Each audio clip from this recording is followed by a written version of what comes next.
না থাক, তুই যা, আমি অন্য একটা রিক্সা নিতেছি। আরে আসো তো, এটা বলেই শিফা আমাকে জোর করে রিক্সায় ওঠালো। তারপর আমি শিফাকে তার স্কুলে নামিয়ে দিয়ে আমি আমার কলেজে চলে গেলাম। কলেজে পৌঁছাতেই দেখতে পেলাম সব হারামিগুলা একসাথে দাঁড়িয়ে আছে। আমি ওদের সামনে গিয়ে দাঁড়ালাম এবং ওরা বলল, কি রে তুই আজকে রিক্সায়, কি ব্যাপার? তখন আমি বললাম, মামা, আজকে আমি অনেক খুশি, অনেক বেশি খুশি। তারপর ওরা জিজ্ঞাসা, কেন মামা, কি হয়েছে? তারপর ওদের আমার বাসায় ঘটে যাওয়া সব ঘটনা ওদের খুলে বললাম। তারপর সিয়াম বলল, যাক ভালোই হয়েছে, চল এখন আমাদের ট্রিট দিবি। তখন আমি বললাম, আচ্ছা ঠিক আছে চল। তারপর ওদের নিয়ে ক্যান্টিনে গেলাম এবং ওদের ট্রিট দিয়ে ক্লাসরুমে গেলাম। ক্লাসরুমে যেয়ে ঘটলো আবার আরেক কাহিনী। আমরা ক্লাসে ঢুকে সবাই মিলে একসাথে গল্প করতেছি, হঠাৎ স্যার এসে ঢুকলো ক্লাসরুমে। স্যার ক্লাসরুমে ঢুকেই আমাকে উদ্দেশ্য করে বলল, এই লিমন, তুই ক্লাসে আজকে এত দুষ্টুমি করতেছিস কেন? তখন আমি বললাম, কই স্যার, আমি কখন দুষ্টুমি করলাম? শুধু আমরা সবাই মিলে একটু আড্ডা দিচ্ছিলাম। তখন স্যার বলল, চুপ কর হারামজাদা, তো সাহস কি করে হয় আমার মুখে মুখে কথা বলার? যা বের হ ক্লাসরুম থেকে। তখন আমি বললাম, স্যার আমার ভুল হয়ে গেছে, এবারের মতন মাফ করে দেন। তখন স্যার বলল, চুপ কর হারামজাদা, বের হ আমার ক্লাসরুম থেকে। তখন স্যার আমার কাছে আসলো। আমি স্যারকে বললাম, স্যার আমি আপনার পায়ে পড়ি, প্লিজ আমাকে ক্লাসরুম থেকে বের করে দিবেন না। তখন স্যার বলল, তুই আগে বের হ ক্লাসরুম থেকে। আমি জানি তো এই ক্লাসরুম থেকে বের করে দিলে কেউ জবাব দিয়ে নিতে আসবে না তোর পরিবার থেকে, বলেই আমার কলার ধরে ক্লাস থেকে বের করে দিল। হঠাৎ একটা মহিলার কণ্ঠে বলে উঠল, স্যার ছেলেটার কলার ছেড়ে দিন আপনি। সবাই দরজার দিকে তাকালো। আমিও দরজার দিকে তাকিয়ে দেখি আম্মু এসেছে কলেজে। আমি অবাকের চরম শিখরে, আজকে মা এসেছে আমার কলেজে। এর আগে আমার মা আমার কলেজে কখনোই আসেনি। আমার ফ্রেন্ডরা অবাক, আপনি কে যে ওর কলার ছাড়তে বলতেছেন? তখন আম্মু বলল, আমি কে সেটা খুব তাড়াতাড়ি জেনে যাবেন। তখন আম্মু প্রিন্সিপাল স্যারকে ডাক দিল, স্যার এদিকে আসেন তো। প্রিন্সিপাল স্যার এসে স্যারকে উদ্দেশ্য করে বলল, আপনি লিমনের কলার ধরে আছেন কেন? তখন স্যার বলল, না মানে আসলে প্রতিদিন ক্লাসে দুষ্টুমি করে ও। তখন প্রিন্সিপাল স্যার বলল, চুপ করেন আপনি, আমি সব কিছু শুনেছি, বলতে গেলে রীতিমতো আপনি ওর উপর অত্যাচার করেন। তখন স্যার বলল, দেখেন স্যার আমি কিছু করিনি, ও ক্লাসে বেয়াদবি করে তাই ওকে আমি শাস্তি দেই। তখন প্রিন্সিপাল স্যার বলল, আপনাকে আর এই কলেজে শিক্ষকতা করতে হবে না, আমি পুলিশ ডাকতেছি, পুলিশই আপনার ব্যবস্থা করবে। তখন স্যার বলল, প্রিন্সিপাল স্যার আমার ভুল হয়ে গেছে, আমার সাথে প্লিজ এমন করবেন না, আমাকে মাফ করে দিন। তখন প্রিন্সিপাল স্যার বলল, না আপনার মতো শিক্ষক এই কলেজ দরকার নেই। তখন আমি বললাম, স্যার থাক না, এবার মাফ করে দেন, ওনাকে পুলিশে দেওয়া লাগবে না, উনি তো একজন শিক্ষক, ওনাকে পুলিশে দিলে ও অনেক অপমানিত হবে, প্লিজ ওনাকে ক্ষমা করে দেন। প্রিন্সিপাল স্যার আমার দিকে অবাক দৃষ্টিতে তাকিয়ে আছে। আম্মু বলল, তুই চুপ কর, দেখিস না স্যার তোর সাথে কেমন ব্যবহার করে, কেমন অত্যাচার করে, তার উপর ওনার শাস্তি পাওয়া দরকার। আমি বললাম, না আম্মু, যত যাই হোক তিনি আমার গুরুজন, ওনার কিছু করা লাগবে না, শুধু উনি ওনার ভুলগুলো শুধরে নিলেই হবে। তখন প্রিন্সিপাল স্যার বলল, আচ্ছা ঠিক আছে, তোর কথা শুনে এরকম একটা স্যারকে ক্ষমা করে দিলাম, উনি যদি আর কোনোদিন এরকম কিছু করে তাহলে ওনাকে চাকরি থেকে বরখাস্ত করবো তো করবই, সাথে শাস্তিরও ব্যবস্থা করব। তো আসসালামু আলাইকুম গাইজ, যেহেতু তোমরা গল্পটা এই পর্যন্ত দেখতেছো তাহলে অবশ্যই তোমাদের কাছে গল্পটা ভালো লাগতেছে। তো কেমন লাগতেছে অবশ্যই কমেন্টে জানাও, আর চ্যানেলটা সাবস্ক্রাইব করতে ভুলবা না। তখন স্যার বলল, জি স্যার, আমাকে এবারের মতন ক্ষমা করে দিন, আমি এই ভুল আর কখনোই করব না, আমি নিজেকে শুধরে নিব। আমি এমনিতেই আমার পরিবার নিয়ে খুব কষ্টে আছি, আর তার মধ্যে যদি আমার এই চাকরি চলে যায় তাহলে আমার পরিবার না খেয়ে মরবে। আপনি ক্ষমা কার কাছে চান? ক্ষমা চান লিমনের কাছ থেকে। ওর জন্যই আজকে আপনাকে ক্ষমা করে দিলাম, ওর কাছ থেকে কিছু শিখেন। লিমন সত্যিই রে, তুই অনেক ভালো একটা ছেলে, আমি তোর সাথে কত কিছু করলাম আর তুই আমাকে ক্ষমা করে দিলি। এই আমি কিনা তোকে এত কষ্ট দিয়েছি, আসলে তোর বাসা থেকে কেউ কখনো আসেনি তো, তাই তোর সাথে অমন করে আমি একটু আনন্দ পেতাম। আমার অনেক বড় ভুল হয়ে গেছে, আমাকে শুধরানোর একটা সুযোগ দে, আমি এই ভুল আর কখনোই করব না। আমি বললাম, না স্যার, ক্ষমা চাইতে হবে না, আপনি শুধু ঠিকভাবে শিক্ষকতা করিয়ে যান, আমি শুধু এটাই চাই। তারপর আম্মুকে বুঝিয়ে বাসায় পাঠিয়ে দিলাম। তারপর আবার ক্লাস শুরু হলো। তারপর ক্লাস করে আমরা ক্লাস শেষে একটু আড্ডা দিয়ে আবার বাড়ির দিকে রওনা হলাম। আমার অনেক খুশি লাগতেছে, কারণ আমার মেজু ভাইয়া বিকালে বাসায় আসবে। আমার মেজু ভাই আমাকে অনেক বেশি ভালোবাসে। যাই হোক, দুপুরে খাবার খেয়ে যেখানে যেখানে টিউশনি করতাম সেখানে চলে গেলাম।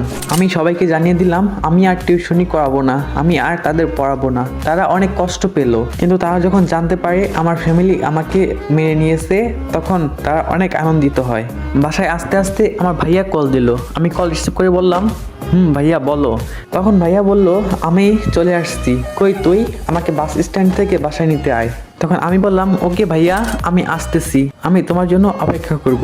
তখন ভাইয়া বলল আচ্ছা ঠিক আছে আয়। তারপর কল কেটে দিয়ে আমি একটা রিক্সা নিয়ে বাস স্ট্যান্ডের উদ্দেশ্যে যেতে লাগলাম। কিছুক্ষণের মধ্যেই আমি বাস স্ট্যান্ডে পৌঁছে গেলাম। ভাইয়া আসেনি দেখে আমি দোকানে গিয়ে একটা চিপস কিনে খেতে শুরু করলাম। খাওয়া শেষ হতে না হতেই দেখলাম ভাইয়ারা চলে আসছে। আমি ভাইয়াকে দেখে দৌড়ে ভাইয়ার কাছে গেলাম। ভাইয়া আমাকে দেখে তার ব্যাগগুলো হাত থেকে ফেলে আমাকে এসে জড়িয়ে ধরলো। ভাইয়া বলল কিরে খাস না নাকি, তুই শুকিয়ে কি হয়েছিস? বুঝেছি তোর সাথে বাসায় অনেক খারাপ ব্যবহার করে, তোকে অনেক অবহেলা করে, তাই না? আমি বললাম না ভাইয়া, এখন আমাকে কেউ আর অবহেলা করে না, এখন সবাই আমাকে অনেক ভালোবাসে, কিন্তু বাবা এখনো আমাকে দেখতে পারে না। তখন ভাইয়া বলল আল্লাহর কাছে দোয়া কর, আল্লাহ তাআলা সবকিছু ঠিক করে দিবেন। ভাইয়া বলল এখন চল বাসায় চল, তোর জন্য অনেক গিফট এনেছি, চল বাসায় চল তোকে দেখাবো।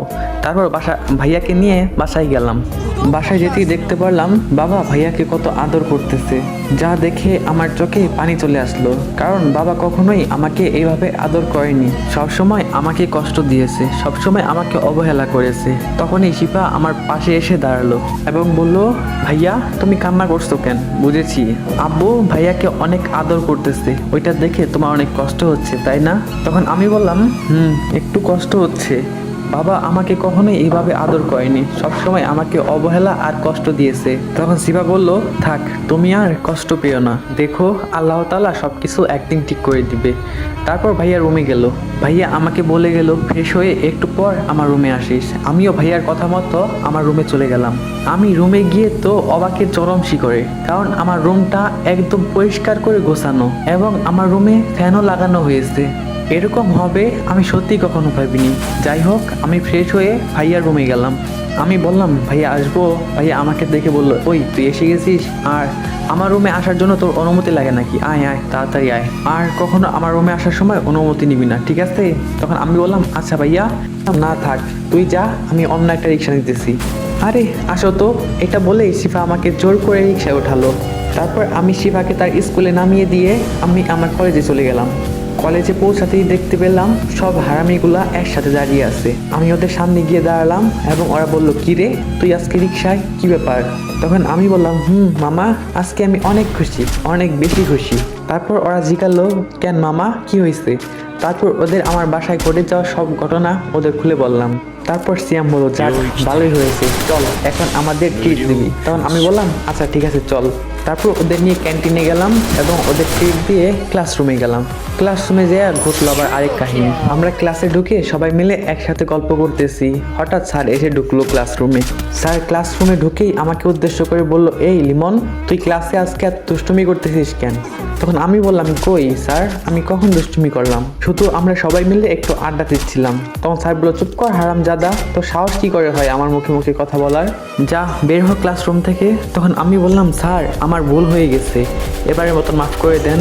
তখন স্যার বলল চুপ কর হারামজাদা, বের হ আমার ক্লাসরুম থেকে। তখন স্যার আমার কাছে আসলো। আমি স্যারকে বললাম স্যার আমি আপনার পায়ে পড়ি, প্লিজ আমাকে ক্লাসরুম থেকে বের করে দিবেন না। তখন স্যার বলল তুই আগে বের হ ক্লাসরুম থেকে, আমি জানি তো এই ক্লাসরুম থেকে বের করে দিলে কেউ জবাব দিয়ে নিতে আসবে না তোর পরিবার থেকে, বলেই আমার কলার ধরে ক্লাস থেকে বের করে দিল। হঠাৎ একটা মহিলার কণ্ঠে বলে উঠলো স্যার ছেলেটার কলার ছেড়ে দিন আপনি। সবাই দরজার দিকে তাকালো, আমিও দরজার দিকে তাকিয়ে দেখি আম্মু এসেছে কলেজে। আমি অবাকের চরম শিখরে, আজকে মা এসেছে আমার কলেজে।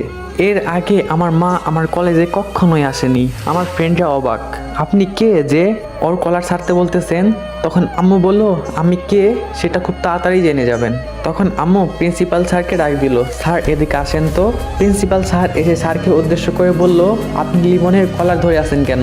তখন স্যার বলল না মানে আসলে প্রতিদিন ক্লাসে দুষ্টুমি করে ও। তখন প্রিন্সিপাল স্যার বলল চুপ করেন আপনি, আমি সব কিছু শুনেছি, বলতে গেলে রীতিমতো আপনি ওর উপর অত্যাচার করেন। তখন স্যার বলল দেখেন স্যার আমি কিছু করিনি, ও ক্লাসে বেয়াদবি করে তাই ওকে আমি শাস্তি দেই।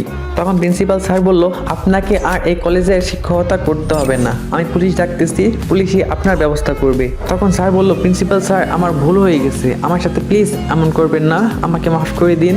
তখন প্রিন্সিপাল স্যার বলল, না আপনার মতো শিক্ষক এই কলেজ দরকার নেই। তখন আমি বললাম, স্যার থাক না, এবার মাফ করে দেন, ওনাকে পুলিশে দেওয়া লাগবে না, উনি তো একজন শিক্ষক, ওনাকে পুলিশে দিলে ও অনেক অপমানিত হবে, প্লিজ ওনাকে ক্ষমা করে দেন। প্রিন্সিপাল স্যার আমার দিকে অবাক দৃষ্টিতে তাকিয়ে আছে। আম্মু বলল, তুই চুপ কর, দেখিস না স্যার তোর সাথে কেমন ব্যবহার করে, কেমন অত্যাচার করে, তার উপর ওনার শাস্তি পাওয়া দরকার। আমি বললাম, না আম্মু, যত যাই হোক তিনি আমার গুরুজন, ওনার কিছু করা লাগবে না, শুধু উনি ওনার ভুলগুলো শুধরে নিলেই হবে। তখন প্রিন্সিপাল স্যার বলল, আচ্ছা ঠিক আছে, তোর কথা শুনে এরকম একটা স্যারকে ক্ষমা করে দিলাম, উনি যদি আর কোনোদিন এরকম কিছু করে তাহলে ওনাকে চাকরি থেকে বরখাস্ত করব তো করবই, সাথে শাস্তিরও ব্যবস্থা করব। তো আসসালামু আলাইকুম গাইজ, যেহেতু তোমরা গল্পটা এই পর্যন্ত দেখতেছো তাহলে অবশ্যই তোমাদের কাছে গল্পটা ভালো লাগতেছে। তো কেমন লাগতেছে অবশ্যই কমেন্টে জানাও, আর চ্যানেলটা সাবস্ক্রাইব করতে ভুলবা না। তখন স্যার বলল, জি স্যার, আমাকে এবারের মতন ক্ষমা করে দিন, আমি এই ভুল আর কখনোই করব না, আমি নিজেকে শুধরে নিব। আমি এমনিতে আমার পরিবার নিয়ে খুব কষ্টে আছি, আর তার মধ্যে যদি আমার এই চাকরি চলে যায় তাহলে আমার পরিবার না খেয়ে মরবে।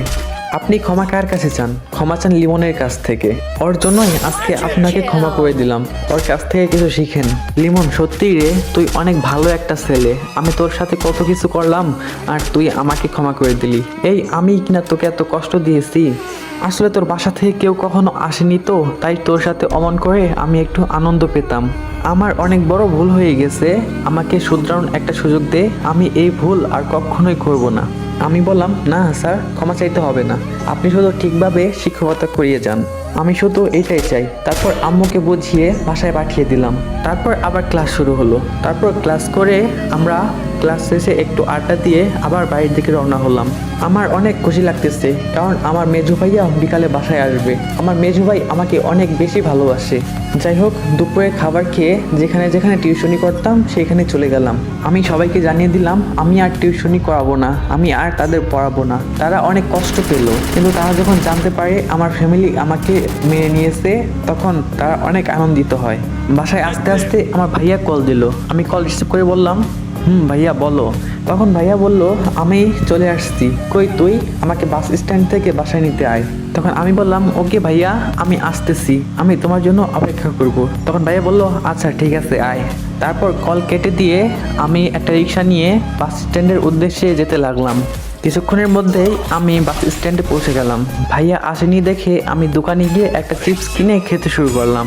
খাওয়া শেষ হতে না হতেই দেখলাম ভাইয়ারা চলে আসছে। আমি ভাইয়াকে দেখে দৌড়ে ভাইয়ার কাছে গেলাম। ভাইয়া আমাকে দেখে তার ব্যাগগুলো হাত থেকে ফেলে আমাকে এসে জড়িয়ে ধরলো। ভাইয়া বলল, কি রে, খাস না নাকি? তুই শুকিয়ে কি হয়েছিস? বুঝেছি, তোর সাথে বাসায় অনেক খারাপ ব্যবহার করে, তোকে অনেক অবহেলা করে, তাই না? আমি বললাম, না ভাইয়া, এখন আমাকে কেউ আর অবহেলা করে না, এখন সবাই আমাকে অনেক ভালোবাসে, কিন্তু বাবা এখনো আমাকে দেখতে পারে না। তখন ভাইয়া বলল, আল্লাহর কাছে দোয়া কর, আল্লাহ তাআলা সবকিছু ঠিক করে দিবেন। ভাইয়া বলল, এখন চল বাসায় চল, তোর জন্য অনেক গিফট এনেছি, চল বাসায় চল, তোকে দেখাবো। তারপর ভাইয়াকে নিয়ে বাসায় গেলাম। বাসায় যেতেই দেখতে পারলাম বাবা ভাইয়াকে কত আদর করতেছে, যা দেখে আমার চোখে পানি চলে আসলো, কারণ বাবা কখনোই আমাকে এইভাবে আদর করেনি, সবসময় আমাকে কষ্ট দিয়েছে, সবসময় আমাকে অবহেলা করেছে। তখনই শিফা আমার পাশে এসে দাঁড়ালো এবং বলল, ভাইয়া তুমি কান্না করছো কেন? বুঝেছি, আব্বু ভাইয়াকে অনেক আদর করতেছে, ওইটা দেখে তোমার অনেক কষ্ট হচ্ছে, তাই না? তখন আমি বললাম, একটু কষ্ট হচ্ছে, বাবা আমাকে কখনোই এইভাবে আদর করেনি, সবসময় আমাকে অবহেলা আর কষ্ট দিয়েছে। তখন শিবা বলল, থাক তুমি আর কষ্ট পেও না, দেখো আল্লাহ তাআলা সবকিছু একদিন ঠিক করে দিবে। তারপর ভাইয়া রুমে গেল। ভাইয়া আমাকে বলে গেল ফ্রেশ হয়ে একটু পর আমার রুমে আসিস। আমিও ভাইয়ার কথা মতো আমার রুমে চলে গেলাম। আমি রুমে গিয়ে তো অবাকের চরম শিখরে, কারণ আমার রুমটা একদম পরিষ্কার করে গোছানো এবং আমার রুমে ফ্যানও লাগানো হয়েছে। এরকম হবে আমি সত্যি কখনো ভাবিনি। যাই হোক, আমি ফ্রেশ হয়ে ভাইয়ার রুমে গেলাম। আমি বললাম, ভাইয়া আসবো? ভাইয়া